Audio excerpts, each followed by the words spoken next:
Hola a tots i benvinguts a una nova unitat de Biologia. La setmana passada ja vam estar presentant el nou bloc de Bioquímica, vam estar parlant de les biomolècules i dels bioelements, doncs avui començarem ja a parlar de les biomolècules orgàniques. Aquest tema es titula Els glúcids, és el tema 14 i serà el primer grup de biomolècules que estudiarem. Doncs bé, dintre del tema dels glúcids veurem que per una banda estudiarem la seva definició i les seves propietats i per l'altra la seva classificació, superimportant. Dintre de la classificació veurem que tenim monosacàrids, que seran una sola molècula d'aquests glúcids, o els holòcids, que són conjunts de monosacàrids. Quan en tinguem 2 parlarem de disacàrids, quan en tinguem més de 10 ja parlarem de polisacàrids. I finalment tindrem una altra classificació, un altre apartat dintre d'aquesta classificació, que són els heteròcids, que seran glúcids amb una part lipídica o amb una part proteica. Molt bé, doncs els glúcids són els que de forma comuna coneixem com a hidrats de carboni o com a sucres. Solen tenir aquesta estructura i com a propietats jo sempre us recomano que penseu en el sucre que tots tenim, el sucre que utilitzem tots a la cuina. Quina és la propietat del sucre? Quines característiques té el sucre? Doncs el sucre és una substància sòlida, és una substància que forma cristalls, és dolç. Ara, entre parèntesis, posa aquí en forma simple. No tots els glúcids són dolços, només els simples seran els que seran dolços, com el sucre del que estem parlant. El sucre, com deia, es pot dissoldre en aigua i, a més, el sucre té la capacitat de ser detectat pel reactiu de Fehling. El reactiu de Fehling és un reactiu que quan el col·loquem en una dissolució que té sucre, canvia de color i fixeu-vos que si no hi ha glúcids és de color blau, però que si sí que hi ha glúcids passa a ser de color vermell. Dintre de la classificació dels glúcids ja n'hem parlat, jo vull que us quedeu sobretot en que tenim monosacàrids, seran aquests glúcids formats per una sola molècula, que aquests monosacàrids veurem que els classificarem en aldoses i cetoses, i d'altra banda que tenim conjunts de monosacàrids, i els que jo vull que recordeu i els que heu de recordar de cara a l'examen seran els disacàrids formats per 2 monosacàrids i els polisacàrids. Nosaltres treballarem sobretot els homopolisacàrids, fets tots de molècules d'un mateix monosacàrid.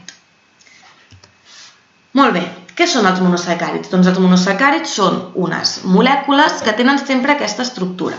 Seran cadenes de carbonis.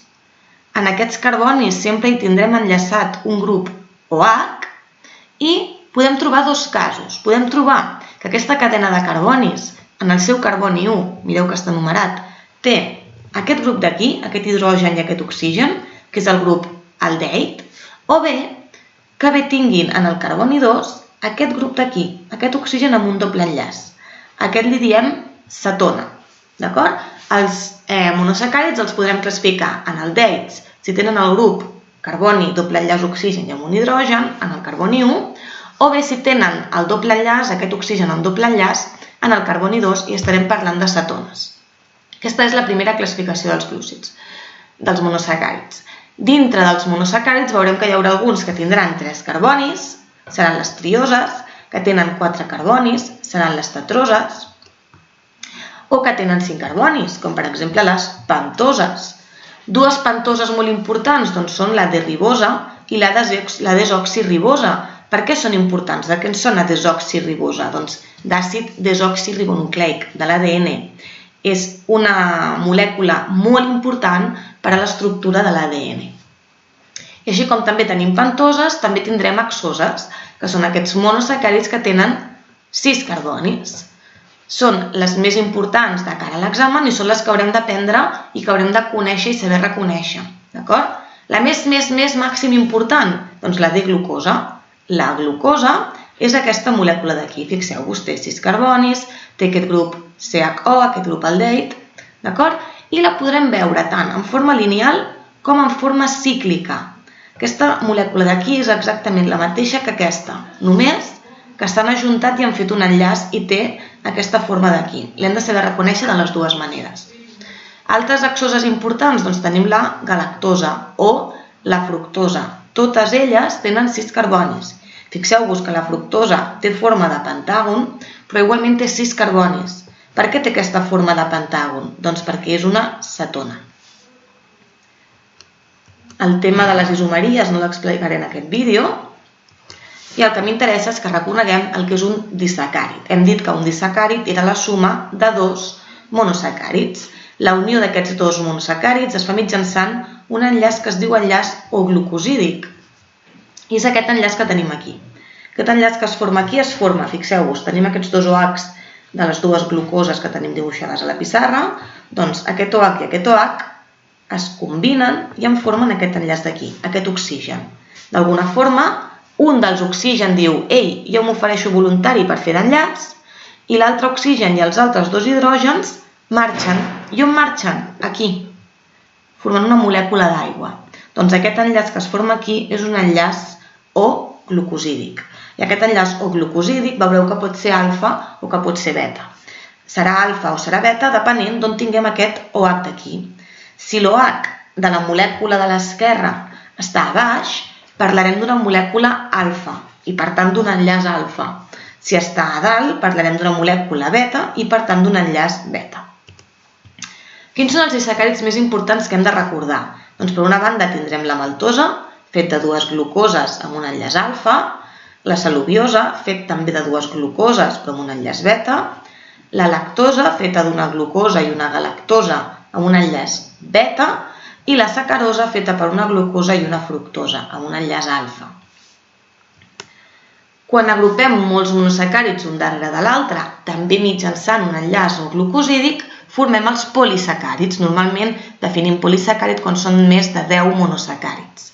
Els polisacàrids veurem que els classificarem en polisacàrids en funció estructural i polisacàrids en funció energètica.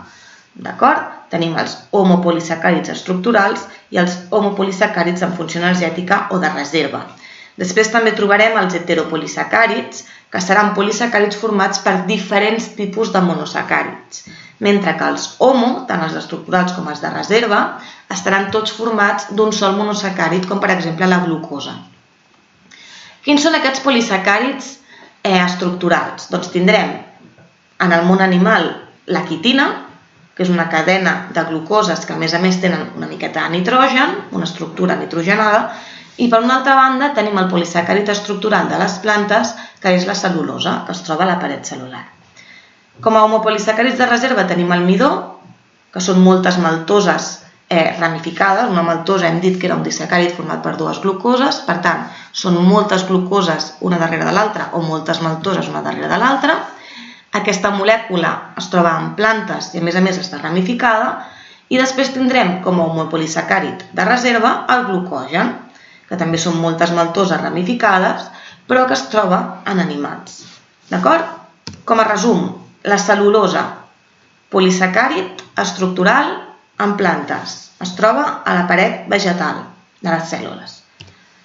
Midó, polisacàrid de reserva de les plantes. On trobem midó? A les patates, trobem midó a moltes llavors, perquè és el seu lloc de reserva per si necessiten energia en algun moment determinat, el midó.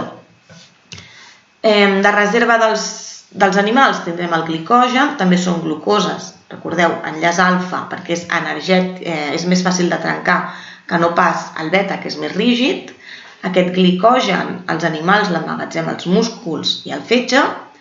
I finalment la quitina, que hem dit que eren cadenes de glucosa amb estructures nitrogenades, aquesta estructura d'aquí. La quitina és el polisacàrid estructural dels animals. Doncs bé, fins aquí la classe d'avui. Repasseu i fins la propera.